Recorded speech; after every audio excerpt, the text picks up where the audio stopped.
En fait, j'étais toute seule, alors là, c'était plus, pour moi la jungle avec, beaucoup de végétation, tu t'imagines, j'étais sur une piste et je me fais rattraper par un 4x4 et là, le gars s'arrête à ma hauteur et moi j'étais en train de courir et c'était de nuit, il faut savoir que la nuit tombe, assez rapidement vers 5-6 heures du soir, il fait nuit et nuit noire et donc là, il devait être, 10-11 heures du soir et je me fais doubler par un 4x4 sur la piste et le gars s'arrête et me dit: «I'm the police officer of the place. What are you doing by yourself here? There is cheetah all around». Alors cheetah, c'est, je pense, ce sont les guépards et donc moi je lui dis: «Ah bon, il y a des guépards ici? On nous a pas dit ça» et puis je lui explique que j'étais en course et il me dit: «Mais c'est trop dangereux, il faut que tu montes sur mon 4x4» et je lui dis: «Mais je ne peux pas monter, je suis en course et si je monte, je suis disqualifiée». Bonjour à tous, je suis Guillaume Lalu et je suis ravi de vous retrouver dans ce nouvel épisode de Course épique. Course épique, c'est le podcast Running et Trail qui vous fait vivre dans chaque épisode une histoire de course hors du commun. Athlète émérite, coureur confirmé ou anonyme passionné, quand la légende d'une course et la destinée d'un coureur se rencontrent, c'est dans Course épique qu'elle se raconte. Course épique, c'est un nouvel épisode chaque mercredi, mais c'est également chaque lundi matin un extrait de l'épisode à venir pour bien démarrer la semaine ensemble. Nous avons donc rendez-vous 2 fois par semaine. Et si vous souhaitez suivre notre actualité au jour le jour et découvrir les coulisses du podcast, je vous donne rendez-vous sur notre compte Instagram courseepique.podcast. J'ai le plaisir de recevoir dans cet épisode Olivia Durocher, une athlète amatrice qui a développé au fil des années un goût certain pour la très longue distance et les expériences qui sortent des sentiers battus. Coureuse expérimentée avec notamment plusieurs diagonales des fous et marathons des sables à son actif, Olivia nous embarque avec elle dans cet épisode au Rajasthan, dans le nord de l'Inde, pour une course de 250 km en très petit comité. Véritable force de la nature, Olivia partage avec beaucoup de cœur et beaucoup d'enthousiasme cette expérience sportive atypique et extrêmement dépaysante, vous l'entendrez, et qui a été aussi l'occasion pour elle de passer plusieurs jours dans un palais de Maharaja. On a connu plus désagréable comme cadre d'avant et d'après-course. Rencontres de singes, de guépards, chaleur écrasante, traversée de rivières, murailles redoutables, l'expérience d'Olivia sur cette Ultra Run Rajasthan a été d'une très grande intensité. Mais je ne vous en dis pas plus. Olivia va vous raconter tout ça bien mieux que moi. Bienvenue dans notre nouvel épisode de Course épique, Indomptable. Bonjour Olivia, bienvenue dans ce nouvel épisode de Course épique. Je suis ravi d'échanger avec toi. Comment ça va? Eh ben, ça va Guillaume, je suis ravie aussi d'être ici. On enregistre cet épisode le 4 novembre et figure-toi qu'il y a 52 ans pile, l'avion supersonique le Concorde effectuait son premier vol à Mach 2. Est-ce que c'est à peu près la vitesse approximative à laquelle tu as couru l'Ultra Run Rajasthan dont nous allons parler aujourd'hui? Oh là, j'aimerais bien dire oui, mais c'est pas vrai. Bon, c'est 2469 km/h, donc ce serait un peu surprenant. Je pense que tu passerais au contrôle antidopage assez rapidement, d'après moi. Tout à fait. Olivia, avant qu'on s'intéresse à ta pratique sportive plus en détail, on va avoir le loisir de le faire longuement dans cet épisode. Est-ce que tu pourrais te présenter en quelques mots à nos auditeurs? Dis-nous qui tu es. Eh ben, écoute, j'ai 54 ans, je suis mère de 4 enfants, j'ai un mari québécois, c'est une armoire à glace, il joue au hockey et puis au basket et moi je l'ai entraîné pendant longtemps, sur des raids. On a fait, 15 ans de compétition internationale, longue distance et ça a été super, mais il a pris un peu sa retraite et moi j'ai repris, du service, il y a à peu près 8 ans en faisant plein de trucs et à part ça, je suis hôtesse de l'air, donc à plein temps et on tient aussi également un gîte à la maison, des gîtes insolites, des bulles qui sont accrochées dans les arbres et puis la plus haute est à 20 mètres de haut et donc ça donne beaucoup de boulot et donc j'ai une vie à 300 à l'heure donc j'ai 3 boulots, c'est-à-dire hôtesse de l'air, je tiens un gîte et puis à mes heures perdues et puis je suis mère de famille et en plus de ça, j'aime la compétition sportive et donc j'ai repris, les ultra trail. C'est pas les compétitions les plus Comme petites, il te restait j'ai encore une demi-heure dans tes journées, tu t'es dit: «Allez hop, si je rajoutais des choses, encore plus, non, je chargeais la mule encore plus». je me suis plutôt dit, ça me donne, la possibilité de m'entraîner, je fais un break de 2 heures dans ma journée et puis, je pars en forêt et donc c'est bien pour tout le monde parce que comme ça je suis plus sympa avec tout le monde. On peut les trouver où ces bulles? C'est à quel endroit en France? C'est à côté de Fontainebleau, à Noisy-sur-École et c'est vrai que c'est très chouette pour les gens qui aiment l'insolite et qui aiment la nature et le sport parce qu'il évidemment, comme on est sportifs tous les 2, c'est vrai qu'on met le ton. Mes enfants sont très sportifs. Noé, qui a 23 ans, fait des courses de vélo incroyables, comme la French En plus d'être Divide ou technicien informatique pour cet enregistrement, c'est il fait aussi du ça et sport. puis ensuite, j'ai Lou qui est ingénieur, enfin qui est en école d'ingénieur à Montréal, donc qui vient de faire son premier marathon en 3h30, le marathon de Montréal, là, il y a un mois, Bravo. le 25 septembre. Donc j'étais super fière parce qu'il m'avait dit: «Tu crois maman qu'il faut que je m'entraîne?» J'ai dit: «Bien sûr, quand tu as un objectif, tu vas t'entraîner et ça va te donner le goût de t'entraîner et c'est comme ça que ça marche». Il s'est entraîné, tout l'été et puis, ça a bien marché pour lui et j'étais super fière de son temps. Et puis après j'ai Adélie, donc ma seule fille, qui est aussi très sportive, elle fait, du basket, en équipe élite, mais elle est en année sabbatique, donc là elle profite de la vie.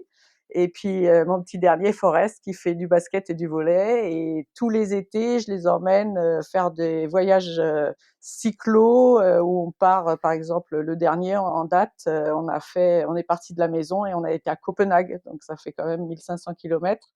Et le premier voyage que j'ai fait avec eux, a duré, c'était Bâle-Budapest et Bâle-Budapest, ça fait aussi 1 500 kilomètres. Ils avaient, 11 et 13 ans et on dormait à la Belle Étoile. J'avais oublié ma carte bleue et donc du coup, on est arrivés avec, 100 € dans les poches, mon mari m'ayant donné, 500 € cash et on a vécu avec ça, tout le voyage et mon petit de Forest, de 11 ans, voulait absolument faire 100 kilomètres par jour et donc on s'arrêtait pas avant, d'accomplir les 100 kilomètres. Est-ce qu'on peut dire que vous avez le sport et l'aventure dans la peau, dans la famille? Ah ça c'est sûr, hein, on a toujours été, très Visiblement. très très sportifs, très compétition aussi, mais pour se faire plaisir aussi, hein, parce que moi j'intègre bien, la notion de mes compétitions avec beaucoup de plaisir parce que sinon tu arrives pas au bout. Surtout sur des ultra trails où, si tu prends pas de plaisir, et bah, ton corps te rattrape et ton mental arrive pas à prendre le dessus et c'est pas possible de terminer ta compétition si tu as pas de plaisir. Est-ce que toi-même, très jeune, tu as baigné dans les mêmes conditions sportives? Ton environnement familial t'a poussé vers ça ou t'a incité à pratiquer beaucoup ou à partir à l'aventure? Eh ben, écoute, oui, alors, c'est marrant parce que tu me poses cette question, mais, je suis issue d'une famille de 5 enfants, je suis la dernière et j'ai 2 frères et 2 sœurs et en fait, la famille se répartit, il y a les bruns et les roux et les bruns sont ultra compètes et ultra sportifs et les roux sont beaucoup plus cool. Ils sont sportifs aussi, mais, plutôt mollo. C'est le moment de dire à nos auditeurs quelle est la couleur de tes cheveux, Olivia. Ma couleur de mes cheveux, bah, là, c'est un peu changé, hein, mais, normalement je suis une brune. On Voilà l'avait compris. et donc mon frère Yves, a fait 3 Vendée Globe, donc c'est un grand navigateur et puis un grand sportif et sportif de haut niveau, beaucoup plus, haut niveau que moi, avec, mes courses, d'ultra trail et puis toutes les courses que j'ai faites dans ma vie. Est-ce que ça vous a, enfin, ça crée une sorte d'émulation entre vous? Est-ce qu'il y avait cette un peu de compétition, même si vous n'étiez pas nécessairement sur les mêmes disciplines, mais est-ce que ça vous a aidé aussi à vous dépasser, à vous challenger, à essayer de faire mieux constamment? Il y a eu cette culture-là, elle est aussi née de cette fratrie? Eh ben, écoute, oui, alors entre, Yves et moi, c'est sûr qu'on était très, proches, et c'est vrai qu'il m'a donné le goût de la compétition et puis surtout du dépassement de soi parce que le Vendée Globe, c'est quand même, après une dizaine de transats, il a fait 3 Vendée Globe et puis, c'est vrai que le dépassement de soi, c'est sûr que ça, c'est vraiment, le moindre mot, pour qualifier le Vendée Globe. Mais c'est vrai que bon, moi j'ai toujours été ultra sportive et j'ai toujours aimé, faire, des longues distances. Je choisissais toujours, même petite, hein, je me souviens, le cross du lycée à 11 ans, je choisissais toujours, il y avait, 2,5 km, 5 kilomètres, 11 ou 21 et moi à 11 ans, je choisissais le 21 direct. Ah ouais? Donc c'est vrai Tu avais le que j'ai droit tou de faire ces distances-là à cet âge-là? bah, ouais, à l'époque, oui. Alors maintenant, étonnamment, les enfants, ils ont plus le droit de courir, aussi jeunes, aussi longtemps. Mais bon, à mon époque, je me souviens d'avoir fait un 21 kilomètres, ouais. Incroyable. Ouais. Et donc la course à pied, elle a été présente très tôt, enfin, ça a été une discipline de cœur ou c'est parce qu'elle était proposée par défaut dans le cadre scolaire que tu y as goûté? Ou est-ce que tu as Alors non, senti tout de suite qu'il y avait absolument un intérêt pas. particulier? Mon sport de prédilection, en fait, c'était les raids multisports longue distance et donc ça, j'en ai fait une dizaine ou une quinzaine, à travers le monde, et donc c'est vrai que j'étais très, pluridisciplinaire. J'aimais bien, toucher à tout, une touche à tout du sport et puis, la course à pied, mais je cours toujours, toute ma vie je cours, pour attraper mes avions, je cours, pour revenir à la maison pour, avoir ma vie de famille, je cours partout et je passe d'une activité à l'autre. Bon, c'est sûr que vous l'avez compris, je suis très active. T'as jamais de coup de pompe ou de fatigue? Enfin, est-ce qu'il y a des moments où tu te dis c'est trop, faut que je lève le pied là, je suis en train de m'épuiser? Ou t'as besoin de cette adrénaline quotidienne? Dernièrement, j'ai freiné, la course à pied parce qu'effectivement, j'arrivais avec 2 500 kilomètres dans les jambes, pour mes grosses compétitions, sur un marathon des sables, par exemple, et je me suis dit: «Olive, si tu veux, faire ça ta passion, longtemps, il faut que tu arrêtes de faire que de la course à pied ou, en tout cas t'entraîner qu'en course à pied». Donc, je nage énormément, je fais du vélo, enfin, je bouge beaucoup et puis, là, je viens de faire, 2 jours de surf, j'ai fait du bateau la semaine dernière. Enfin, je continue à être assez multitâche, mais c'est vrai que l'entraînement de fond, c'est quand même la course à pied et puis, j'aime bien ça et puis j'habite juste à côté de la forêt de Fontainebleau, donc c'est vraiment génial. Mais, c'est vrai que l'esprit de compétition, on l'a dans la famille, les multisports, on l'a. Ici au gîte, on propose, plein de choses, on a des parcours accrobranche, on a, des vélos, une piscine et puis, plein de Il choses, faut monter dans la bulle qui est à 20 mètres de haut en plus. tout à fait, bah, c'est ça. J'imagine qu'il n'y a pas d'ascenseur qui Non, est non, accolé à l'arbre. tu montes, par tes ta la force de tes bras et de tes jambes. Ouais, ouais. Tout le monde y arrive? Tout le monde n'y arrive pas et surtout, c'est que les gens ont très envie de monter, toujours dans la bulle la plus haute, mais ils sont pas toujours capables. Alors quand c'est une fille, qui refuse de monter, ça va, ça se passe bien, mais quand c'est le gars qui arrive pas à monter et que sa nana regarde le gars en disant: «Mais tu es un nul, tu devrais y arriver» et qu'il y arrive vraiment pas, ça c'est sûr qu'il passe un mauvais quart d'heure, le gars. Est-ce que tu peux parler plus particulièrement de ce que t'apporte la course à pied? Qu'est-ce qui t'accomplit particulièrement dans cette discipline-là? Alors, la course à pied, bah, c'est vrai que c'est quand même, une paire de baskets, moi j'en ai toujours une dans ma valise quand je pars en courrier, la liberté, la découverte, plein de choses, qui font que le dépassement de soi, des choses qui te remet un équilibre, aussi bien au niveau mental que physique. Parce que, c'est vrai que quand tu pars courir, bah, moi ça me procure, du plaisir et c'est vrai que j'ai besoin d'une dose de sport, quasiment journalière et c'est vrai que ça m'apporte beaucoup parce que, moi je suis amenée à courir, dans les 4 coins de la planète et c'est vrai que je m'éclate, toujours à découvrir, même, quand je connais pas, je pars courir et je découvre les villes. Quelquefois c'est la plupart du temps c'est dans les villes, mais enfin on trouve toujours des coins sympas et puis on a des associations, entre navigants, pour nous donner les bons tuyaux et donc c'est sûr qu'on arrive toujours à trouver des coins, qu'on découvre et qui nous font plaisir. C'est quoi l'endroit le plus chouette auquel tu es couru? S'il y avait un spot absolu, Beh, un sur seul. sur mes courriers ou sur mes compétitions?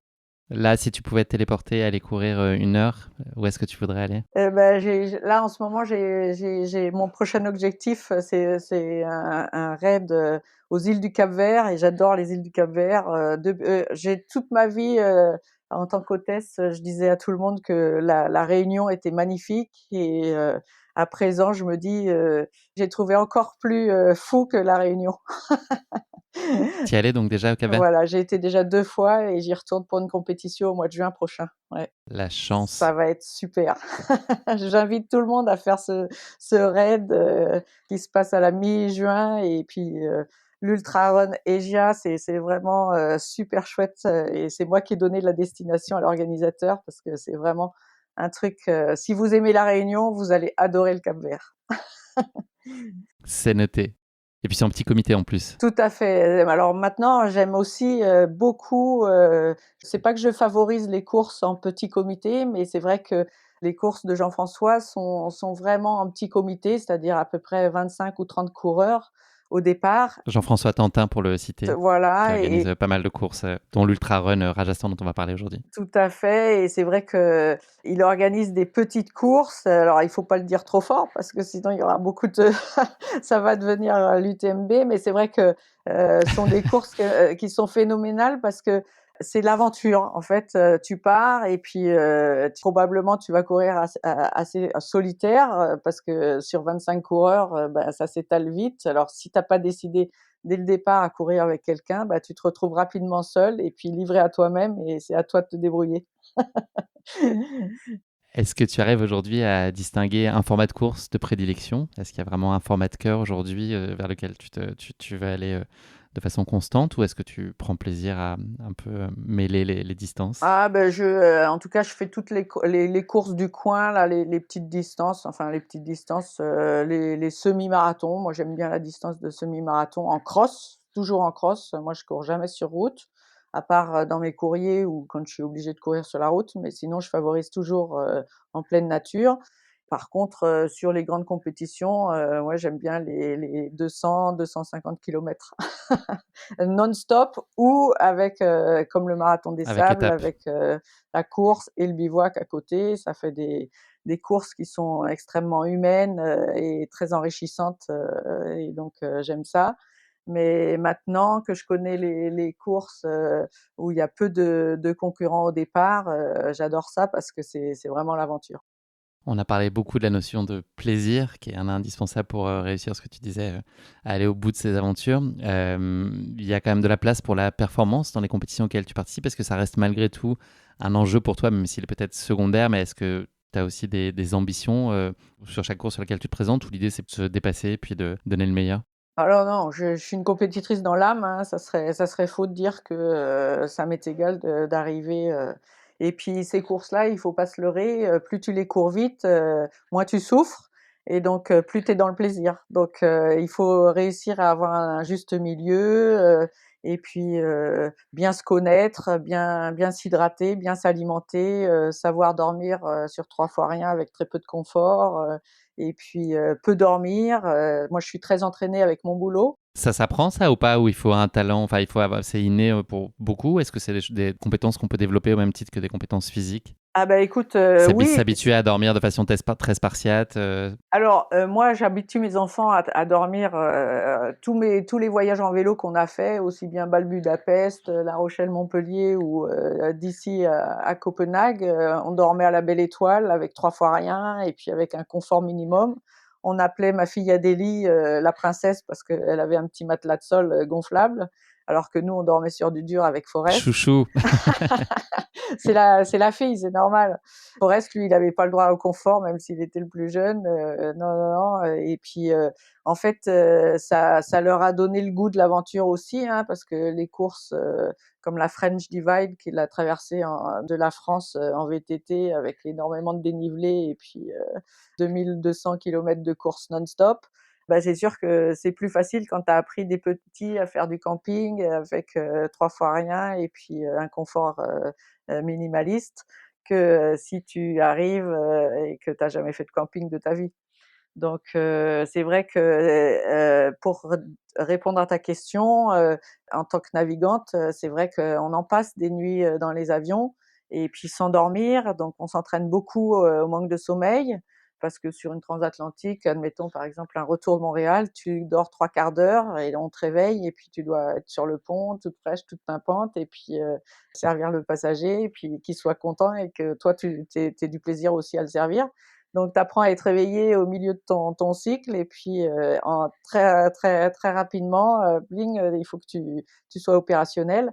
Donc effectivement ça m'aide beaucoup dans mes courses et puis, je pense que tu peux aussi apprendre à faire des micro-siestes. D'ailleurs mon frère, avec le Vendée Globe, il apprend à faire ça et puis, il me donne des tuyaux et puis, c'est vrai que quand tu es fatigué sur un ultra, bah, fermer les yeux 2 minutes, même si, tu sais, même 40 secondes, quelquefois ça te redonne du peps et donc ça, c'est des choses qui s'apprennent et puis, c'est vrai que mon métier m'aide beaucoup. J'ai un avantage, énorme, et Avantage compétitif lié à ton ouais, boulot. c'est ça, voilà. Olivia, c'est quoi selon toi, enfin ta vision en tout cas de la chose, les ingrédients qu'il faut pour qu'une course soit une réussite, qu'est-ce qu'il faut y trouver, absolument? Eh ben, écoute, je dirais que moi, il faut que, j'ai du plaisir, sur la destination, que le format de course, me corresponde, que ce soit, moi, j'aime bien que ce soit un peu l'aventure, donc c'est vrai que maintenant je favorise les courses où il y a peu de concurrents, mais au départ, mais ça n'empêche pas, ça ne m'exclut pas de faire des grandes courses, comme le marathon des sables ou d'autres courses. Je rêve de faire l'UTMB, ça s'est pas présenté. Le jour où je me suis inscrit, ils m'ont pas choisi. Mais c'est un petit coin de ma tête parce que j'adore la montagne, donc voilà. Et puis, c'est vrai que, une fois que tu as l'objectif en tête, bah, l'entraînement, il vient naturellement et puis, tu penses à ça, tu le visualises et puis après, tu t'entraînes et puis quand tu arrives à arriver à une course, bah, tu as beaucoup plus de plaisir que si, tu viens pas entraîner. Donc tu peux faire les courses, d'ultra trail, en tout cas celle de Jean-François, un peu plus relax que ce que je fais. Mais c'est vrai que, bah, moi je reste à me dire que, quand tu donnes le meilleur de toi-même, et le plus rapidement où tu arrives, mieux c'est. Comment est-ce que tu définis un calendrier de courses pour toi sur une année? C'est quoi les incontournables? Quels sont les premiers pions que tu poses sur l'année? Est-ce que tu fais ça très en amont ou est-ce que ça se décide parfois un peu tardivement? Beh, quelquefois ça se décide un peu tardivement, ça dépend, mais j'essaye de pas faire plus de 2 grosses courses, par an, enfin deux ultras, ce qui est déjà pas mal. Et c'est vrai que, après, les petites courses, du coin là, les crosses, en forêt, ça j'aime bien. Et puis, je peux m'inscrire dernière minute. J'aime bien varier les plaisirs aussi, je peux faire aussi des triathlons, et c'est vrai que je me ferme pas à des courses, en particulier, et c'est vrai que, je vis aussi, en fait, en fonction de, si j'ai des copains qui vont m'entraîner sur une course, bah, c'est sûr que je vais dire oui. Donc je résiste pas, donc Ils ont pas besoin de négocier pendant très longtemps? non, c'est pas un truc, qui me chagrine trop, Tu trop, facile à convaincre. ouais, ouais, ouais, voilà. Donc non, c'est vrai que, mais par contre, j'essaye de respecter, de pas en faire trop parce que je me dis toujours, «Il faut pas trop que tu t'abîmes si tu veux faire ça longtemps», donc ça j'essaye de garder, d'en garder sous le pied pour plus tard. Une autre forme de gestion à plus long terme. Voilà, Intéressant. exactement. Merci beaucoup, pour ces échanges préliminaires, Olivia. On va passer à notre rubrique basket chinoise slash questionnaire de Proust du podcast. J'ai 3 questions pour toi. Mmh. La première, c'est savoir quel est le talent que tu aimerais le plus avoir. Eh ben, écoute, on m'a donné un talent de sportive, mais j'ai pas le talent artistique et c'est vrai que moi j'aimerais bien chanter, danser, faire du piano, faire de la musique, c'est sûr que ça me manque un peu. Je chante T'as comme une essayé? casserole, bah, donc on chante beaucoup parce que, mon mari fait plein d'animations au gîte et tout ça, mais dans la famille, on n'est pas très bons chanteurs. Et c'est vrai que ça, c'est un talent que j'aurais bien aimé développer, mais bon, par manque de temps, c'est vrai qu'on peut pas tout faire. Et puis, je favorise mes courses déjà et ça me prend pas mal de temps. Et donc, mon boulot, mes enfants, plein de choses. En fait, j'ai une vie super active et c'est vrai qu'on peut pas tout avoir, mais je suis quand même très créative. J'aime bien faire les bouquets, par exemple, les bouquets pleine nature. J'aime bien aussi cuisiner. Je cuisine énormément, donc c'est vrai que je complète ça, avec, ces talents-là, mais c'est vrai que chanter, danser et puis, si j'étais bonne au piano, ça serait super. Garde ça pour plus tard quand tu courras un peu moins peut-être. Ouais. L'émotion que tu gères le moins bien? Alors, bah, c'est probablement l'échec, c'est si jamais j'arrive pas au bout d'une compétition, moi j'aime bien donner le meilleur de moi-même, et puis, aller jusqu'au bout. C'est vrai que je supporte pas, ne pas aller jusqu'au bout, donc forcément dans des courses longue distance, ben, c'est vrai qu'on est amené à penser d'arrêter parce qu'on se fait mal, parce qu'on se blesse ou parce que, on en a tout simplement marre ou le corps en a marre et il dit stop, mais on a le mental qui prend le relais et qui vous pousse à aller chercher la ligne d'arrivée. Et moi, je préfère de toute façon aller jusqu'au bout, même si j'ai fait une cheville cassée, foulée sur un marathon des sables, où je me suis foulé la cheville le 5e kilomètre sur 80, et puis j'ai continué avec ma cheville. Donc franchement, je préfère aller jusqu'au bout qu'abandonner. C'est plus facile pour moi dans ma tête. Tu as déjà dû abandonner? Ça t'est arrivé déjà? Quand j'étais jeune, ouais, j'avais une ampoule qui avait infecté mon pied, et mon pied, j'avais le pied d'Elephant Man, et j'ai dû abandonner mes coéquipiers, et ça a été horrible. On n'aime pas abandonner dans la famille. Et tu rumines longtemps après? Ça t'habite pendant longtemps? Ah beh, c'est sûr que bah, d'ailleurs, j'ai fait que cette compétition-là où j'ai abandonné. Je crois que toutes les autres, je me suis cassé le nez sur un raid gauloise, et j'ai fait les 80 derniers kilomètres avec mon nez cassé, avec double fracture, et j'ai été opérée Ah, qu'une semaine après parce qu'à Katmandou, quand j'ai fait 5 heures d'hélicoptère à l'arrivée de la course, depuis l'arrivée de la course jusqu'à Katmandou, et quand j'ai vu l'hôpital avec la salle commune, j'ai dit: «Jamais je vais me faire opérer là», et j'ai attendu l'avion suivant qui était une semaine après, et je me suis fait opérer en France. Donc et j'ai eu double fracture, donc j'ai eu une première opération, et 8 jours après, j'ai eu une autre opération pour la fracture en profondeur de mon nez. et là, tu as un nez nickel. Je vois pas bien sur la caméra. Ton nez est bien en place, bien remis? Bah, non, parce que j'ai fait une opération de chirurgie esthétique qui a pas réussi, et donc j'ai encore un petit peu le nez de travers, mais bon, c'est pas grave, ça fait partie des blessures Ça de valait quand même guerre. le coup d'attendre une semaine pour te faire soigner en France. Ouais, c'est comme je me suis cassé le bras, je fais jamais les choses à moitié. J'ai cassé en 3 l'humérus, et c'est vrai que je me suis fait opérer, décidément, c'est pas de bol, mais 48 heures après ma chute. Donc je suis une spécialiste de l'opération retardée. T'as quand même été Mais j'ai tout résistante en tout cas. récupéré. Ouais, ouais, ça c'est sûr. Dernière question de cette rubrique. Ce que tu choisirais de faire si tu avais des ressources illimitées, Bah, écoute, si tout était possible? ça, si tout était possible, bah, j'irais, vraiment, chercher aux 4 coins du monde, des trucs impossibles à faire, style, monter l'Everest, faire des sommets dans l'Himalaya, faire, des traits, enfin aller en Antarctique, en Arctique, ça me botterait, et puis, j'emmènerais, ma famille, mes amis, si j'avais vraiment des Vous pourrez moyens pas y aller en illimités. vélo, hein, tu sais ça? Oui, pas en vélo, mais si je dois y aller à la nage, j'irai à la nage. J'ai no limites, j'aimerais bien, c'est vrai que la planète, elle est superbe, il y a toujours des coins à découvrir, même si je connais pas mal tous les continents, j'ai toujours des options, et pas assez de temps pour faire tout ce que j'ai envie de faire, et pas assez d'argent évidemment, parce que ça coûte, alors si tu me donnes les moyens, je peux me trouver des défis à relever Tu sans sauras quoi problème. faire. Ouais, il y a pas de souci. Merci beaucoup Olivia. On va maintenant parler de ta course épique, donc l'Ultra Run Rajasthan. Je vais présenter brièvement. Mmh mh. C'est une course non-stop qui est en semi-autonomie de 250 km avec 5500 mètres de dénivelé positif et Mmh. qui plante son décor donc dans la région du Rajasthan au nord-ouest de l'Inde, la patrie des Maharajas et des palais enchanteurs. L'épreuve, elle est volontairement limitée à une trentaine de concurrents. Donc, en l'occurrence, vous étiez 28 en 2019 quand tu as pris le départ. L'idée, c'est évidemment de préserver la dimension intime et puis l'esprit de partage qu'induit les petits comités nécessairement. Les compétiteurs donc présents sur cette édition 2019 sont essentiellement français et francophones. Je crois qu'il y avait un Marocain, deux Belges et un Suisse. En tout cas, c'est ce que j'ai lu et qui complétait donc la délégation française, pardon. Le profil de concurrents est très divers. Il y en a qui viennent pour la gagne.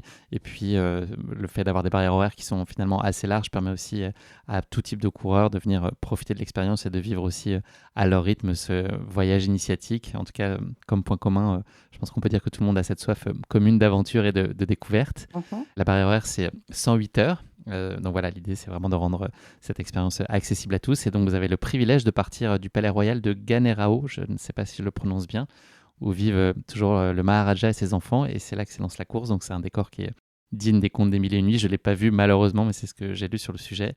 Et ce palais a été construit en 1606, tout en marbre et en pierre rouge, si c'est juste. Mmh. Ensuite, il y a le parcours de 250 km. Il est découpé en 10 portions de 14 à 30 km où des CP relativement sommaires sont proposés aux coureurs. Et puis l'essentiel du dénivelé se trouve plutôt sur le début de la course, sur les 3 premières sections, avec notamment le tour de la muraille du fort de Kumbhalgarh, qui est la 3e plus grande muraille du monde. Donc je pense que dans l'esprit des auditeurs, il faut s'imaginer une muraille des Chines un tout petit peu plus petite. C'est ça, c'est ça Oui, l'image qu'il faut avoir de ça. c'est une muraille qui fait 14 kilomètres et qui entoure le fort de Kumbhalgarh et en fait, c'est complètement impressionnant. Alors, quand on est arrivé, il y avait des touristes indiens partout, c'était d'ailleurs j'ai loupé le 1er CP et donc je suis arrivée sur la muraille, je cherchais le CP partout et en fait, il était noyé dans un millier d'Indiens, qui cachaient l'entrée du CP.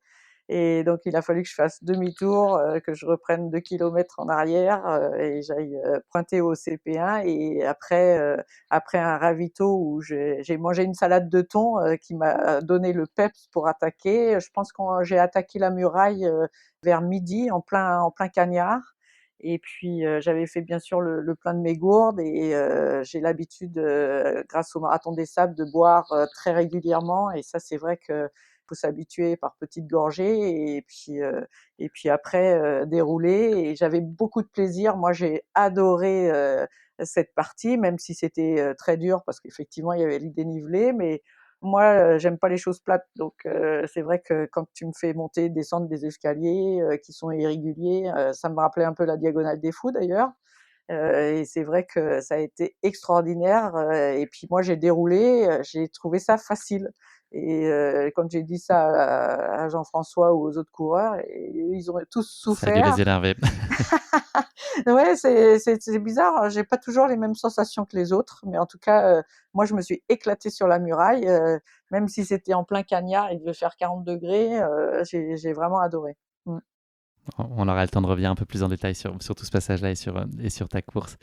Et donc, ouais, ça suppose aussi des marches. Enfin, voilà, c'est un gros morceau en tout cas. Donc, vous avez compris tous, chers auditeurs, que c'est un décor enchanteur qui s'est offert à vous pour vivre une course qui était incontestablement destinée à être épique.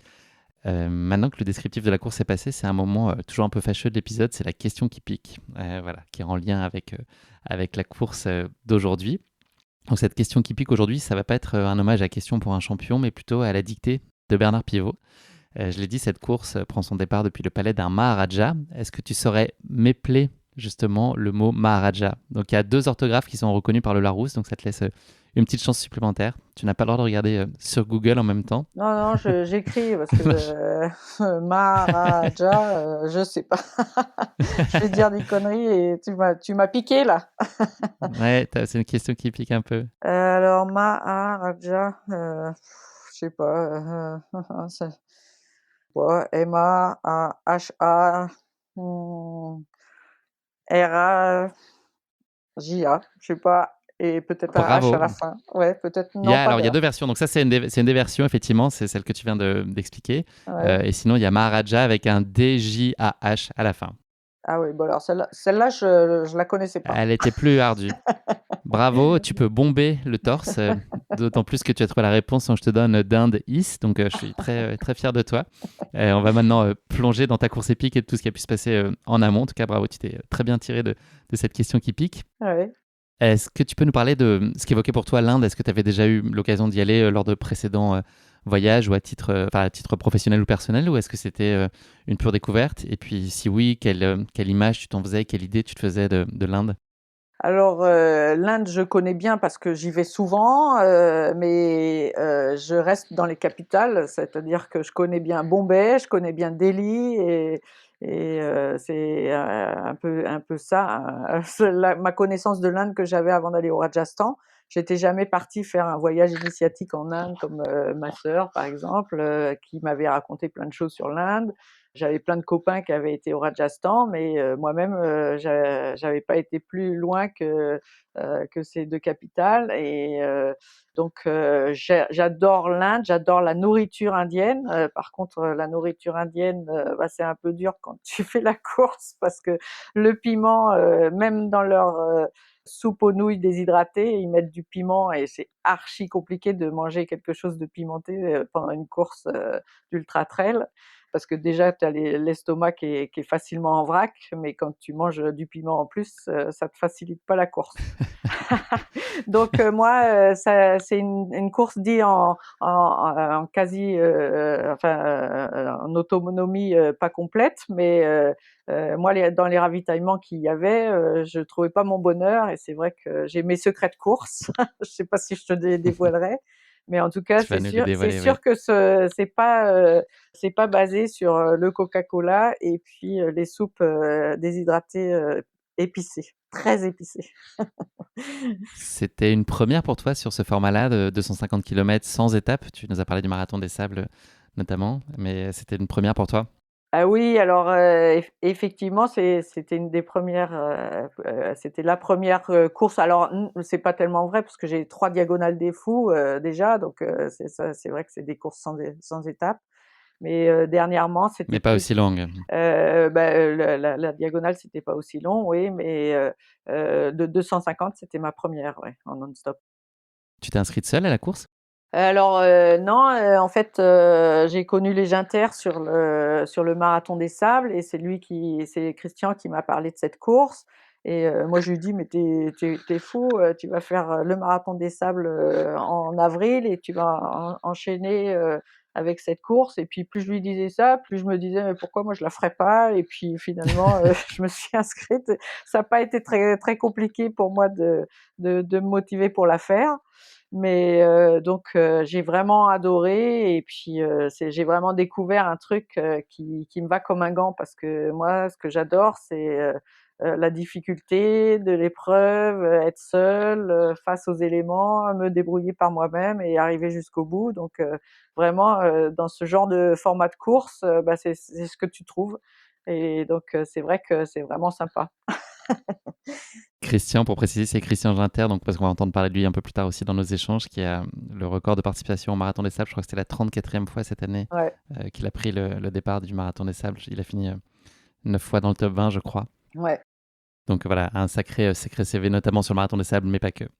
Est-ce que tu peux nous raconter comment s'est mis en place ta prépa? Est-ce qu'il y avait des choses particulières à intégrer sur cette course-là ou est-ce que tu l'as préparée comme tu as l'habitude de le faire sur les différents ultras ou sur le Marathon des Sables? Est-ce que ça a été sensiblement la même approche? Bah, écoute, c'est sensiblement la même approche. Moi, de toute façon, la course à pied, bah, c'est pas que je l'ai dans la peau, mais c'est vrai que j'aime bien courir et donc je m'entraîne toute seule, je j'ai pas de coach, vraiment, je me connais bien. C'est vrai que physiquement, bah, j'étais en forme quand j'ai pris le départ, mentalement, j'avais pas choisi mes vacances parce qu'avec Air France, tu choisis les vacances 6 mois par avance et donc j'avais pas positionné mes vacances, mais par contre j'ai positionné des jours parce qu'on a 7 jours dans le mois où tu es consécutif à la maison. Donc j'avais mis les 7 jours fin octobre et les 7 jours début novembre, ce qui couvrait la course.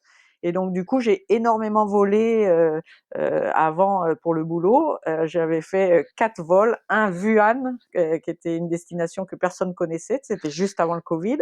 Donc en Chine. Ensuite, j'avais fait un Sao Paulo et je me souviens, ensuite j'avais fait un Toronto où j'avais ramené Ben Smith, le le directeur général d'Air France KLM et c'était mon passager. Et puis Tu le t'en es dernier, bien occupé, j'imagine. tout à fait, il m'a même fait une lettre de félicitations et ensuite, j'avais fait un Dakar et à mon retour de Dakar, j'ai sauté dans un avion pour Delhi. Et j'avais prévu de prendre une journée supplémentaire pour me remettre de tous ces décalages et de toutes ces différentes destinations, gentiment offertes par mon employeur, pour être bien fatiguée, au départ de ma course du Rajasthan. Et je suis arrivée en Inde et c'était la fête de Diwali. Et la fête de Diwali, c'est la fête des lumières. Et là, j'ai pétard toute la nuit, pétard et feux d'artifice. Et donc, Olive qui voulait récupérer de son décalage horaire, eh ben, elle a pas dormi de la nuit. Mauvaise pioche. Mauvaise pioche, mais ça m'a permis de rencontrer, Jean-François et son gendre qui faisait le pistage de la course et donc c'était formidable parce que, du coup, j'ai su que Jean-François, il en avait un peu, ras la casquette de faire, les marquages de sa course et du coup, j'ai là, c'est mon fils Noé qui se destine à faire organisateur de courses. Et puis, comme il est sportif de haut niveau en course d'orientation, bah, ça fait son affaire parce que c'est vrai que le marquage, les traces GPS, les ordis et tout ça, il C'est son connaît ça. dada. C'est son dada. Et donc, du coup, ça a fait deux pierres deux coups. Et du coup, j'ai quand même eu une journée supplémentaire par rapport aux concurrents qui arrivaient le lendemain.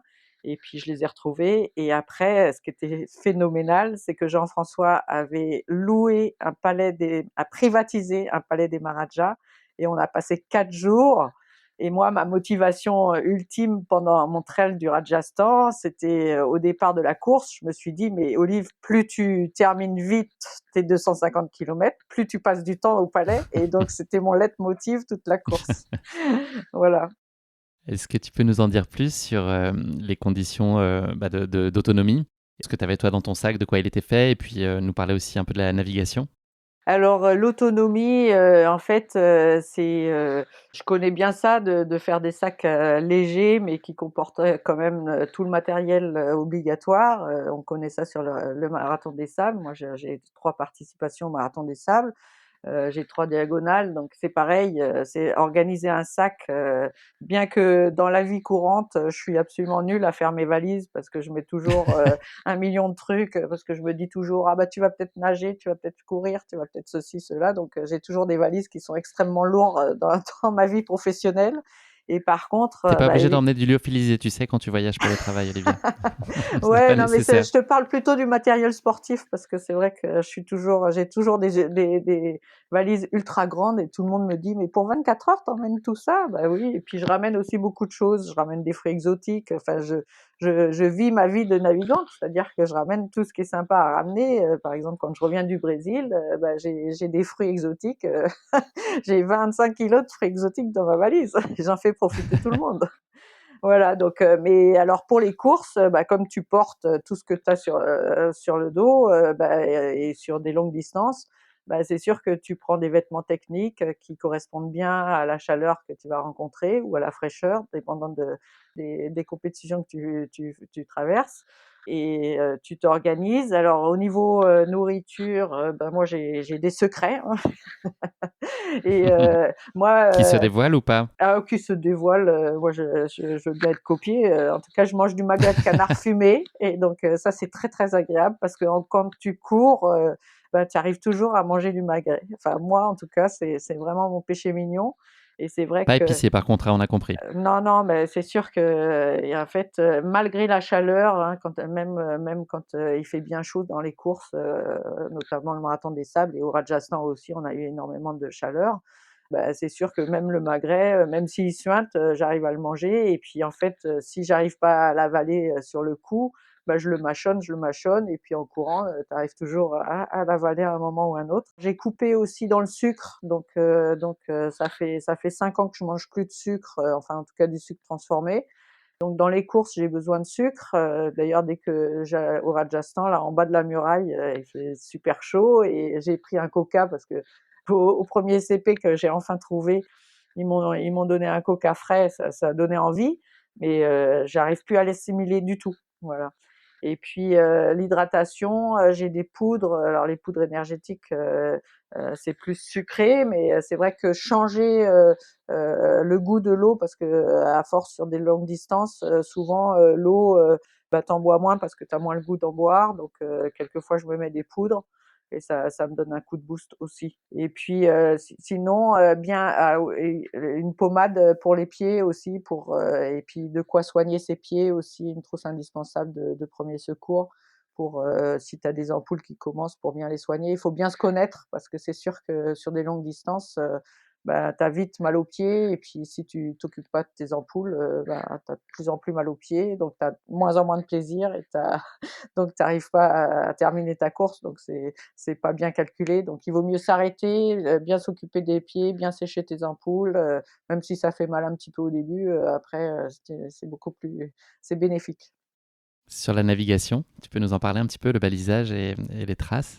Alors, au Rajasthan, le balisage, il y avait des flèches, peintes, soit au sol, soit, sur les arbres ou sur les murs. Il y avait des petites flamèches qui étaient, luminescentes, à la frontale et puis, qui étaient roses, de jour et le troisième balisage, c'était des confettis.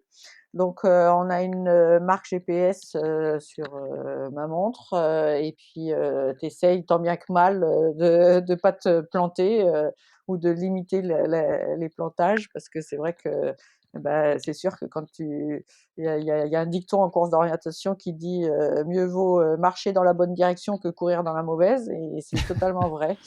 Surtout sur du longue distance, tu pas envie de faire ne serait-ce que 5 kilomètres, de détour. Donc, tu restes assez vigilant sur ta montre. Maintenant, tu arrives à des loupés, soit, par, faute d'attention, parce que le marquage et bah, évidemment, sur un 250, c'est pas tous les 10 mètres, hein. On s'imagine bien que, alors, Jean-François nous avait dit, «Si vous voyez pas de marquage, c'est parce que, bah, c'est, la marque, on peut pas la faire trop souvent» et du coup, bah, moi, ça m'a valu, une erreur d'orientation parce que j'avais un camion qui était garé sur la flèche et du coup, j'ai loupé, donc je me suis fait, un bon petit détour dès le Des premier petits jour kilomètres bonus. et puis, c'est vrai que, bah, ça joue, comme ça sur le classement mais en même temps, comme je te disais au départ, je suis pas toujours focalisée sur, je vais arriver la première. Je prends du plaisir dans ma course et c'est ça aussi, c'est très important. Voilà. Ça y est, nous sommes le jeudi 31 octobre 2019, c'est le grand jour. Comment tu te sens à l'approche imminente du départ? Là, tu as passé quelques jours en amont dans des conditions privilégiées. Tout se passe bien. T'es pas trop frustré de ne pas pouvoir porter ton déguisement d'Halloween comme c'est le 31 octobre, ça va? Ah non, là, D'être déguisé en ultra runner, ça te va bien? non, en fait, c'est le jour de la libération, hein. Quand, arrive le jour de départ, ça fait longtemps que tu t'entraînes, tu qu'une envie, c'est de partir, hein. Donc, moi, j'étais, plein bonheur, j'avais qu'une envie, c'était de passer la ligne de départ et puis faire ma course et j'étais vraiment à 1000 lieues de penser à Halloween et j'ai vécu J'imagine. ma course pleinement et avec, beaucoup de satisfaction de prendre le départ. Est-ce qu'il y a des choses que tu appréhendes malgré tout en termes d'insécurité, qui est une question qu'on peut se poser quand même légitimement, l'idée de se perdre la nuit, est-ce qu'il y a des sources d'inquiétude pour toi? Ou en tout cas des points d'interrogation au-dessus de ta tête? Alors, des points d'interrogation peut-être, mais alors, moi j'ai quelque chose qui me porte, c'est que j'ai jamais peur de rien. Ça paraît un peu prétentieux, mais j'ai pas peur du noir, j'ai pas peur des gens, j'ai pas peur des animaux et Dieu sait si j'en ai vu sur le Rajasthan. Franchement et j'ai pas peur d'être seule non plus, j'ai plutôt peur de me perdre plus que, quand tu commences à être fatigué et que, tu t'es un peu écarté de ta en fait, il faut que je mange, il faut que je me pose, je mange et puis, je repars sur de bonnes bases. Mais, c'est vrai que les points d'interrogation, bah, évidemment, hein, on regarde ses concurrents, on se dit, «Bon, bah, voilà, elle me fait un peu peur, et puis les autres moins et puis, si je me bats, de toute façon, je me bats avec moi-même» et puis, l'important, c'est que, pour ma première course ultra, de 250, j'avais pas d'objectif, vraiment, mais je me connais, une fois que tu es dans la compétition, tu es dans la compétition et tu as envie d'arriver au plus vite, mais ça m'obnubile pas non plus, le classement. Les premières heures de course, tu nous en as parlé, donc il y a cette petite erreur, ce petit loupé au croisement avec la voiture qui était devant la flèche. Ensuite, il y a eu la muraille du fort aussi, dont tu nous as expliqué que ce moment de bravoure, toi, tu t'en es sorti finalement beaucoup mieux que les autres, malgré un petit peu de temps perdu là aussi. Mais le ton magique est passé par là, t'a permis de t'extraire de cette muraille. Est-ce que c'est très dépaysant pour toi d'évoluer dans les décors? Qu'est-ce que tu vois? Est-ce que si tu pouvais nous projeter un peu et être un peu les yeux des auditeurs, est-ce que tu pourrais nous dire dans quel type de décor tu as évolué une partie de cette première journée? Bah, la première journée, c'était juste magnifique. On a commencé par un petit passage, dans une jungle, qui ne ressemble pas à une jungle pour moi. Ils appelaient ça la jungle, mais bon, moi, c'était juste un endroit de nature où il y avait de la forêt, mais c'était pas des grands arbres, ça faisait pas trop peur. Il y a eu un moment où quand même, il y a eu, j'ai été déjà toute seule et il a fallu que je traverse, une tribu, d'une famille complète de singes et je m'étais fait, bien agresser, justement à Delhi, par un singe, quand j'avais voulu prendre une photo et Je m'étais dit: Ça c'est pas terrible, j'aimerais pas me faire, mordre par un singe et que ça me sorte de la course». Mais en fait, j'y vais toujours, quand même relativement en confiance, même s'ils étaient nombreux et je suis passée à travers et tout s'est bien passé. Après les décors, je me souviens de l'arrivée sur ce fort, où il y avait, plein de touristes qui étaient venus, plein de touristes indiens qui étaient là pour, visiter le fort parce que c'était je pour, une fin de semaine découvrir ce fort qui était complètement extraordinaire, c'est effectivement ça ressemble à la muraille de Chine, mais en fait, la partie, il y avait 14 kilomètres de muraille, mais évidemment les touristes se baladent sur le premier 500 mètres et puis après, tu trouves des endroits beaucoup plus, escarpés et beaucoup plus sauvages parce que la végétation gagnait sur la muraille et c'était extraordinaire. Juste, il faisait une chaleur à crever, il fallait bien s'hydrater pour profiter, mais On on t'a suggéré voyait, d'aller boire des dans un puits d'ailleurs, chose que tu as refusé de faire, à raison alors, probablement. c'était pas sur la muraille parce que sur la muraille, on venait de passer un CP et puis au CP, on avait de l'eau à disposition mais par contre sur le parcours, au Rajasthan, il y avait effectivement il nous disait, «Vous avez des puits et puis, vous pouvez prendre, sans problème, l'eau du puits». Moi, j'étais pas trop sereine parce que je sais Non très bien merci. que si tu te tapes une, intoxication alimentaire, ou avec l'eau, bah, c'est sûr que ça compromet ta course on avait aussi la possibilité d'acheter, de l'eau si tu voulais, parce que moi j'avais des sous indiens sur moi et puis, je pouvais acheter de l'eau si je voulais. Quand on traversait des villages, quand il y avait parce qu'on n'a pas traversé que des jungles ni, que des montagnes, évidemment on a été, en contact avec la population, locale qui, au Rajasthan, est absolument extraordinaire. On a l'impression qu'ils sont déguisés. Alors, tu me parlais d'Halloween, bah, c'est vrai que les mecs, ils sont enturbanés, des turbans, qui font 25 mètres de long, sur la tête, tous ultra colorés, incroyables, franchement, des boucles d'oreilles partout. Les femmes, c'est complètement dépaysant et c'est sûr que c'est incroyable, et aussi tu as la nature aussi, moi j'ai un perroquet du Népal que j'avais ramené de Delhi justement, que j'avais acheté sur le marché de Delhi, que j'ai encore, hein, qui ressemble à une perruche mais avec, un bec, rouge et puis un plumage, un peu rouge-violet irisé et il y a du turquoise et du vert pomme, pomme, pomme et une queue bleue et j'en ai retrouvé dans la nature et ça m'a émerveillée quoi, de retrouver mon perroquet, mais en vol, ils étaient nombreux dans la nature, c'était vraiment extraordinaire. Tu vois des choses que tu vois pas, c'est sûr que quand moi je fais mes courriers et que je reste dans les grandes capitales, c'est sûr que tu parcours pas, les campagnes et les montagnes du Rajasthan, hein, tu vois ces trucs, qui t'attirent l'œil et puis qui en plus, te fait découvrir des choses dont tu as pas l'habitude et qui te font oublier que tu es en train de faire une course qui est ultra longue et qui te fait mal aux pieds et puis, du coup ça te nourrit, de choses extraordinaires et ça te met des images plein la tête, ouais. Arrive, la première nuit de la course, tu vas faire, une surprenante rencontre avec, une voiture qui vient se mettre, à côté de toi et tu vas apprendre une information qui aurait fait froid dans le dos, je pense, à plus d'un coureur, mais pas toi. Oui, oui, alors, en fait, j'étais toute seule, alors là, c'était plus, pour moi la jungle avec, beaucoup de végétation, tu t'imagines, j'étais sur une piste et je me fais rattraper par un 4x4 et là, le gars s'arrête à ma hauteur et moi j'étais en train de courir et il faut savoir que la nuit tombe, assez rapidement vers 5-6 heures du soir, il fait nuit et nuit noire et là, il devait être, 10-11 heures du soir et je me fais doubler par un 4x4 sur la piste et le gars s'arrête et me dit: «I'm the police officer of the place. What are you doing by yourself here? There is cheetah all around». Alors cheetah, je pense, ce sont les guépards et moi je lui dis: «Ah bon, il y a des guépards ici?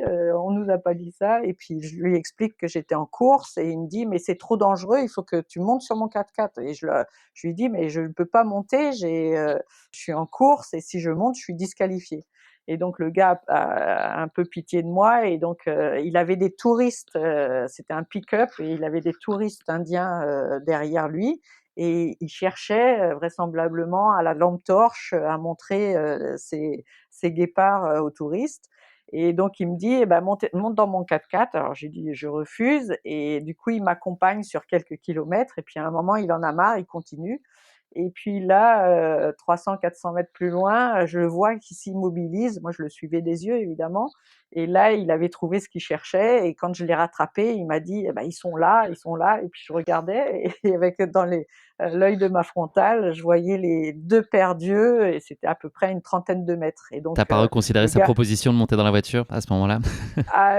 non, moi j'étais toujours, dans mon objectif, c'est hors de question que je monte sur ton 4x4 parce que je vais me faire disqualifier donc du coup, il m'a accompagnée sur 2-3 kilomètres. Alors quand même en course à pied, ça fait un bon bout et puis, ensuite, dès qu'il a vu le premier hameau, il m'a laissé partir, seule, dans la nuit et il y avait le checkpoint qui était un peu plus loin, je sais plus exactement à combien de kilomètres, mais peu importe et quand je suis arrivée au checkpoint, j'ai expliqué au gars qui tenait le checkpoint qu'il y avait des guépards, que j'avais vu des guépards et il me disait: «Ah bah, je suis même pas au courant».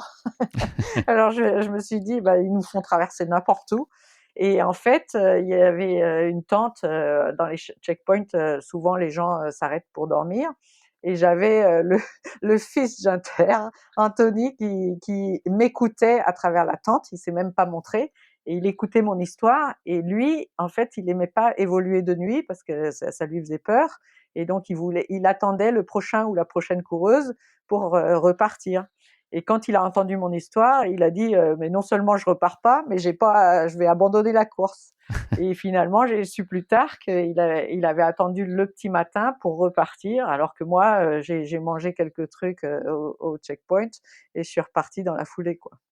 Comment s'est passée cette première nuit qui a été blanche pour toi, physiquement? Est-ce que tu t'en es sortie, décemment, à peu près bien? Bah, écoute, bah, par expérience, c'est vrai que la première nuit, tu la passes blanche et ça passe et puis dès que tu vois le jour, arriver, bah, c'est vrai que ça t'aide, hein, c'est sûr que et puis tu reprends comme si c'était, une journée normale. Mais c'est vrai que tu as une nuit blanche dans les pattes, mais c'est la deuxième nuit où ça commence à coincer parce que, bah, c'est sûr que la deuxième nuit, bah, là, tu te fais rattraper par le sommeil. Tu peux te faire rattraper avant, hein, je dis pas. Moi, j'ai dormi la deuxième nuit, j'ai dormi 3 heures en tout sur la course, donc c'est vrai que c'est pas beaucoup, ça fait pas beaucoup. C'est une course que tu as vécue, bah, notamment sur cette deuxième journée aussi, globalement en solitaire. C'est aussi ça que tu viens chercher? C'est un plaisir pour toi d'avoir ces moments, de recentrage, d'introspection où tu es seule? Eh ben, écoute, en fait, j'avais pas décidé de courir seule, ça s'est trouvé comme ça, mais en fait, j'ai adoré ça parce que, c'est sûr que seule, tu as pas un rythme imposé par l'autre. Parce qu'évidemment sur ces ultra trails, bah, tu es pas forcément à la même vitesse, même si tu cours avec quelqu'un, il y en a toujours un qui est plus vite que l'autre et tout ça.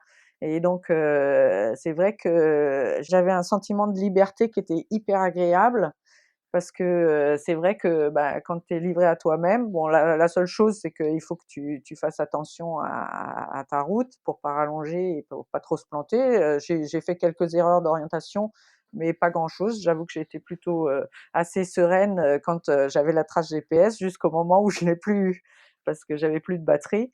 Maintenant, c'est vrai que, moi j'aime bien, j'avoue que j'ai absolument pas peur de courir seule, même si au Rajasthan, c'est sûr que ça a mauvaise réputation, hein. C'est sûr que l'Inde, pour une femme toute seule, de nuit en plus, ça Ça a été le peut cas ça peut malheureusement pour 2 coureuses d'ailleurs, sur oui, une nuit de la il y a 2 course. coureuses qui se sont fait embêter parce qu'on a traversé un village, des locaux, qui avaient beaucoup bu et il y a des coureurs qui se sont fait caillasser et puis il y a 2 filles et pourtant elles étaient ensemble et je pense qu'elles ont traversé le village de nuit et elles se sont fait, courser, elles ont eu très peur et elles ont, d'ailleurs appelé on a la possibilité d'appeler, sur notre portable, l'organisation de course. Il leur a stoppé la course et qu'il les a remis, le lendemain, à l'endroit, quand il faisait jour. Et c'est vrai que ça m'aurait pas plu. Parce que j'aime pas être, interrompue dans la course. C'est vrai que c'est pas facile après de repartir, tu es moins chaud, enfin tu es plus dans la même Tu sorti de ta course, ouais. ouais, tu es sortie de ta course. Il vaut mieux le faire en continu, quoi. La chaleur, elle est, toujours écrasante, en témoigne, l'état de l'asphalte ce jour-là aussi? Ah oui, alors là, c'est sûr que j'ai eu un tronçon où j'ai couru, avec un coéquipier et Benoît, et c'est vrai que, lui, il m'a dit: «Mais il fait tellement chaud», on voyait l'asphalte qui fumait, et il fait tellement chaud que moi je préfère, m'arrêter, dormir, puis repartir, à la fraîche. Et moi j'ai dit: «Bah, moi si je m'arrête de dormir, je vais pas dormir déjà». Donc moi j'ai continué, et c'est vrai que il faisait, je sais pas, 40-45 degrés, et c'est vrai que là, on a eu très, très chaud, ouais. C'était pas hyper long, c'était style, 2-3 heures, mais quand même, c'était en plein cagnard, plein après-midi, ouais, on a eu chaud.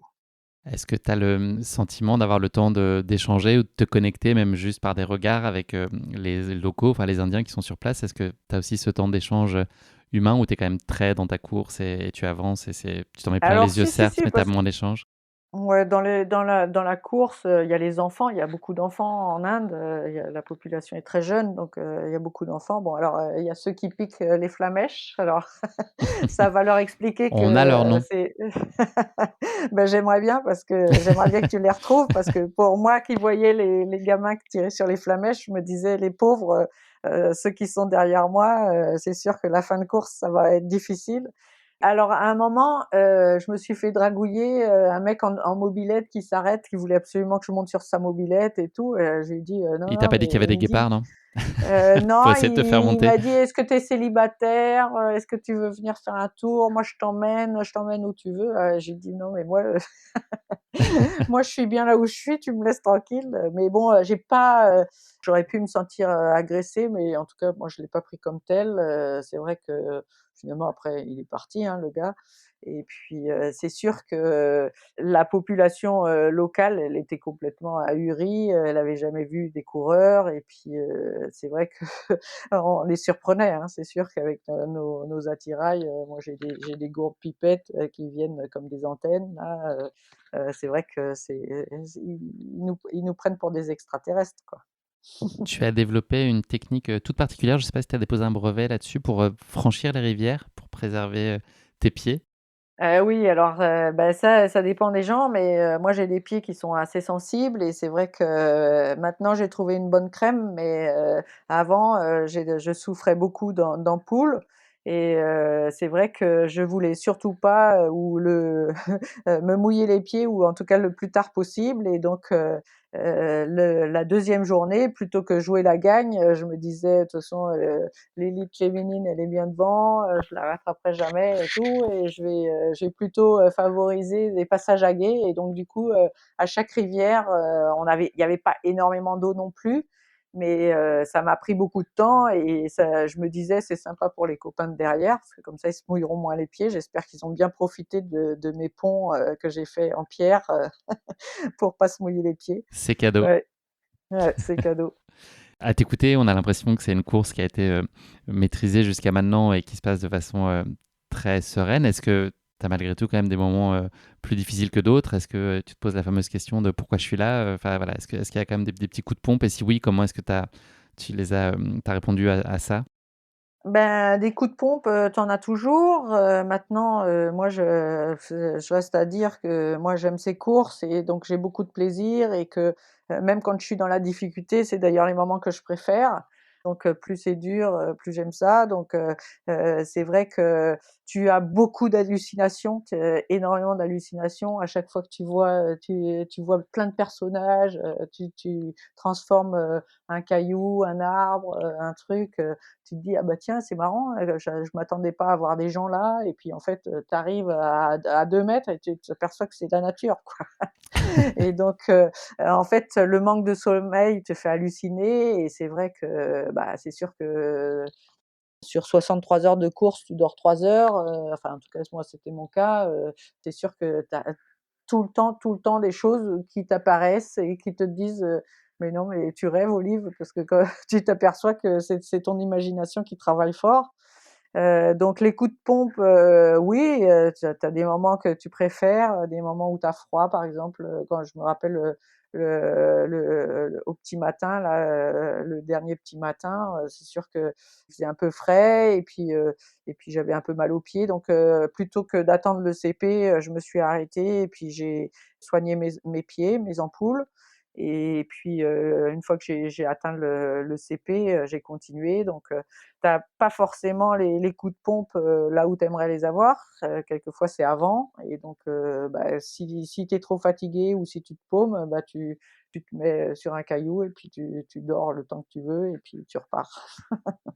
Mais en fait, moi j'ai toujours le mental très fort, c'est ma façon à moi de me protéger sur ces courses, c'est-à-dire que j'aimerais tellement pas abandonner que je préfère, mourir sur la course que que d'abandonner donc Fais pas c'est ça c'est quand c'est même. non, mais c'est vrai que l'abandon, c'est horrible.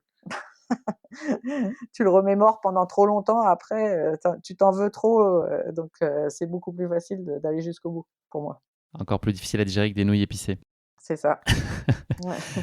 Comment s'est passée, cette deuxième nuit? Donc tu t'es accordé, un peu de sommeil. Est-ce qu'elle a été, simple à gérer? Et ben écoute, les inters m'avaient, retrouvée et en fait, on était tous d'accord en se disant: «On va peut-être se prendre un petit repos» et donc on s'est couchés, au CP, je me souviens plus c'était lequel, en tout cas, il était vers, minuit ou peut-être 11 heures du soir et au bout de 3/4 d'heure, Christian Ginter, il se lève en disant: «De toute façon moi je dors pas, je on y va». Et donc moi moi je dis à Christian: «Bah toi tu y vas, mais moi je Pars devant, reste je te regarde. et vas-y, en reco, mais moi je te suis pas» et donc moi j'ai dormi 3 heures et puis, au bout de 3 heures, quand, j'avais mis un réveil et puis je me suis levée et puis, je suis partie avec Bertrand qui arrivait et qui voulait pas, se poser et du coup, j'ai fait 1 heure avec Bertrand. Mon seul regret, c'est que Bertrand, il avait encore de la batterie et j'ai pas eu l'idée de lui faire charger, ni ma montre ni mon portable et après j'ai manqué, de batterie pour les 25 derniers kilomètres. Donc ça a été un peu dommage. Mais Bertrand, j'allais trop vite pour lui, il m'a dit: «Pars devant» et puis après j'ai fait ma course quasiment toute seule, jusqu'à temps que j'ai plus de batterie et que je me fasse rattraper par les Junters et qu'on termine ensemble. Donc là, tu avais pas le choix, tu étais contrainte techniquement, bah, tu étais obligée de rester avec eux. Bah, c'est sûr que quand tu as plus de traces GPS, c'est compliqué, surtout de nuit, de trouver la trace. Je me souviens, il y avait une grande rivière à traverser. Puis après, la nuit était noire et puis j'avais plus du tout de batterie et il fallait que je regarde, juste, avec le marquage et ça, c'est tu perds un temps fou parce que déjà, tu sais pas si tu es dans la bonne direction donc voilà et quand ils m'ont rattrapé, bah, moi ça me posait pas de problème. On a terminé ensemble, c'était hyper sympa et puis, voilà quoi. Tu mis les pieds dans l'eau finalement, dans la dernière rivière? Alors la dernière rivière, c'était une grande rivière et puis tu avais de l'eau jusqu'aux genoux. Alors là, c'était impossible de construire de pont donc là j'ai Pas le choix. effectivement, je me suis mouillé les pieds là. Comment est-ce que se passent ces dernières heures de course donc, avec, Christian et son fils? Est-ce que tu es contente que ça s'arrête ou est-ce que ça on aurait pu imaginer que ça continue un peu ou il était temps, de Non, boucler? non, tu es quand même content d'arriver, au palais. Moi, c'était mon leitmotiv, c'était de retrouver le palais, donc j'étais contente de le retrouver, c'était sympa de le faire, avec eux et Anthony, il est super vite, pour trouver le marquage et tout. Bon, il avait sa montre qui marchait encore, donc il y avait pas de souci, donc c'est lui qui a fait plus l'orientation et puis, c'est quand même les heures les plus difficiles, hein, les 25 derniers kilomètres, faut pas se leurrer sur un 250.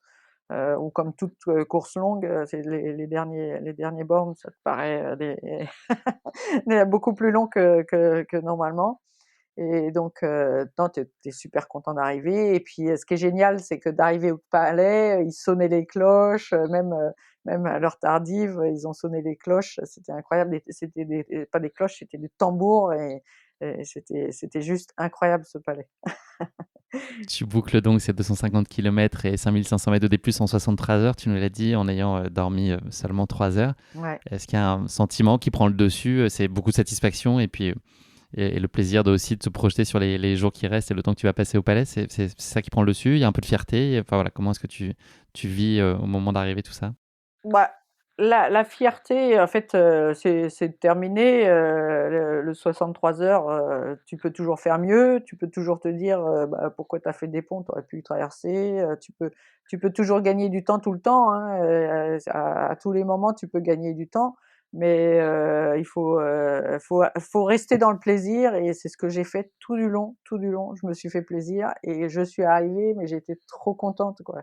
Et j'étais vraiment, super contente de passer, du temps au palais, parce que les autres, ils sont arrivés 3 jours après, quoi et donc c'est vrai qu'on a passé du temps merveilleux dans ce palais qui était absolument incroyable. Jamais dans ma vie je reviendrai dans un palais comme ça, c'était unique.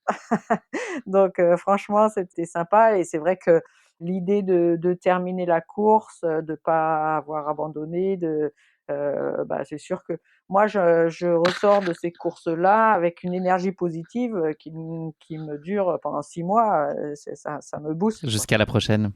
Voilà, jusqu'à la prochaine. Jusque quand tu te fixes un autre objectif, tu te remotives, tu te réentraînes et puis tu participes à une autre course, quoi. Mais tu veux toujours en découvrir d'autres parce qu'elles sont toutes uniques les courses, comme ça. Donc c'est vrai qu'il y a toujours, des trucs à découvrir, toujours des gens à rencontrer, des gens sympas qui ont la même passion que toi et qui font que ta passion, bah, tu sais pourquoi tu la vis. Pour donner quand même les résultats de la course, tu finis 2e féminine, derrière Véronique Messina et Mmh. 5e place au scratch, même si c'était pas ton sujet. Est-ce qu'on apprend toujours en fait d'une course? Et si oui, qu'est-ce que toi tu as appris sur cette course-là? Bah, toutes les courses t'apportent, des choses différentes, surtout, dans les difficultés que tu as rencontrées, tu tires des expériences et puis, de tes expériences, bah, tu t'apprends, tu vois, à mieux gérer tes pieds. Moi, j'ai rencontré, un gars qui m'a donné une pommade et maintenant ça va beaucoup mieux. J'ai Tu apprends à te connaître aussi au niveau de l'alimentation. Tu sais que tu ne mangeras plus de jamais de soupe aux nouilles, pimentées dans une course. Moi, je découvre que, le coca, je peux pas le boire même si ça me fait envie, comme j'ai coupé dans le sucre, depuis 5 ans maintenant, bah, c'est sûr que, dès que je et à chaque fois que je reprends du sucre, rapide, chaque fois je suis mal, je vomis, c'est pas la première fois et ce sera pas la dernière et donc du coup, effectivement, tu apprends chaque course t'apporte, des nouveaux, enseignements et puis, ça tu les corriges pour la course suivante et ça t'apporte beaucoup, quoi. Et puis, tu peux les partager aussi parce que, bah, c'est vrai qu'on a eu du temps, après au palais et c'est vrai que chacun parle de ce qu'il a eu, ce qu'il a rencontré comme, souci, comment il a résolu le truc et c'est vrai qu'on apprend toujours et puis voilà, c'est chouette. S'il n'y en avait qu'une, l'image que tu retiendrais de cette ultra run Rajasthan? L'image que je retiendrai, bah, j'ai pris une photo avec une vache sacrée là, avec des cornes toutes les couleurs, ça elle J'ai est vu elle cette photo est super, effectivement, je la publierai sur le compte Instagram de Course Épique pour que les gens la voient. C'est joli. elle est Elle elle est pose bien super. d'ailleurs à côté de toi. Franchement, elle a l'air d'être habituée aux selfies, j'ai l'impression. Ouais, bah, je sais pas si elle aimait ma présence, mais en tout cas moi, j'ai trouvé ça marrant. Mais, tu vois, j'ai pas pris assez de photos parce que, c'est vrai que sur le marathon des sables, je m'étais faite, la cheville parce que je prenais des photos. Donc là, je m'étais dit: «Je prends pas de photos» et je regrette, j'ai pris 3 photos, les 3 photos que je t'ai envoyées et il y avait des trucs incroyables. La femme avec les boucles d'oreilles là, elle est incroyable aussi. Je regrette, j'ai aucune photo de gars avec leur turban, mais c'est des choses que jamais plus je reverrai, probablement si je recours pas en Inde, quoi. C'est un tout en fait, tu gardes des images plein la tête et puis tu revis ta course, des moments, la muraille, c'était complètement, phénoménal, quoi. Tu reviens dans la muraille, après avoir fait tout le tour, c'était incroyable. Tu reviens dans un endroit hyper touristique alors que tu t'es tapé des escaliers, dans des trucs, improbables où, tu voyais à peine où est-ce qu'était l'escalier tellement il y avait des plantes qui poussaient, il te fallait te frayer ton chemin, non, c'est vraiment tu as des images plein la tête, hein. C'est sûr que, je peux pas tout te décrire, mais c'est vrai que quand tu arrives dans les villages et que tu as les enfants qui te courent après, ça te marque aussi. C'est c'est génial. Olivia, je te propose de conclure cet épisode, non pas avec le mot de la fin, mais avec le motto de la fin. Donc voilà, une devise, une Ouais, phrase un peu totem qui serait l'illustration de ta philosophie de vie, la façon dont tu envisages, toi, aujourd'hui, ouais. la course à pied ou ses aventures. Eh ben, écoute, je te dirais que, plus l'épreuve est difficile, plus je prends du plaisir, en fait. Peut y avoir une fin à ça? Est-ce que tu vas chercher toujours forcément plus ou à un moment tu vas te dire que ça n'a plus de sens? Non, je m'explique, je peux m'expliquer, plus je tire au fond de moi, toutes mes ressources, Plus tu t'accomplis? plus ma satisfaction est grande, plus ça me fait kiffer, plus c'est intéressant. Tu vois? Par exemple, au Marathon des Sables, quand il faisait 60 degrés dans les dunes, quand je suis revenue, je me suis dit: «Waouh, tu es capable, Olive, de courir avec 60 degrés». Alors que à la base, j'aime pas la chaleur, hein. J'ai une peau de rouquine avec, des taches de rousseur, je prends hyper mal le soleil. Mais le fait de savoir que je suis capable de tirer mon corps, et d'aller plus loin, d'aller chercher toujours plus loin, ça me renforce. Déjà que je Ça suis durcit costaud, encore plus le ça cuir si me ça me nécessaire. redonne du ça me redonne de l'énergie pour longtemps, jusqu'à la prochaine course.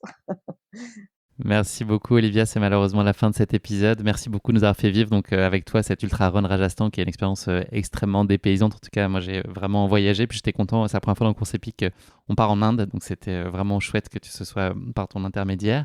Bravo à toi pour cette deuxième place, même si c'était pas le cœur de ton projet, c'est quand même sans conteste une illustration de l'engagement dont tu as fait preuve sur les sentiers et sur l'asphalte. Merci aussi beaucoup pour ta spontanéité et ton enthousiasme très contagieux. Voilà, c'était très chouette d'entendre cette course par tes mots et par voilà, ta voix qui portait si bien cette folle aventure que tu as vécue. Je te souhaite beaucoup de bonheur pour tes défis à venir. Tu as plein de beaux rendez-vous à l'agenda et puis il y en a une multitude qui vont encore se profiler. Donc voilà, j'espère qu'on aura l'occasion de se rencontrer très bientôt sur les sentiers ou peut-être autour d'un cheese naan, je sais pas. Les deux me vont. Écoute, parfait, bah, merci à toi et puis, c'était sympa de te raconter la course et puis, inch'Allah, si Dieu le veut, comme disent, Et moi bonne course au Cap-Vert, profite bien, on attend les photos. d'accord, merci, Si tu merci. promets de faire attention à ta cheville quand même. Oui, oui, oui, mais en fait, bon, c'est un peu récurrent, mais, ça ira. De toute façon, je j'aime Tu sauras gérer, on a vu ça. j'aime les défis. À bientôt Olivia, merci. À bientôt, Guillaume. Merci à tous d'avoir écouté cet épisode. Si vous l'avez écouté jusqu'ici, c'est qu'il vous a probablement plu, alors n'hésitez pas à le partager autour de vous et également à vous abonner, à noter et à rédiger un avis sur votre plateforme d'écoute favorite. C'est essentiel pour que Course Épique soit mise en avant et puisse ainsi continuer à se développer. Cela ne vous prendra que quelques secondes et ça change beaucoup de choses pour le podcast. Merci encore infiniment pour votre soutien et pour votre fidélité et je vous dis à très bientôt pour une nouvelle Course Épique. Évidemment.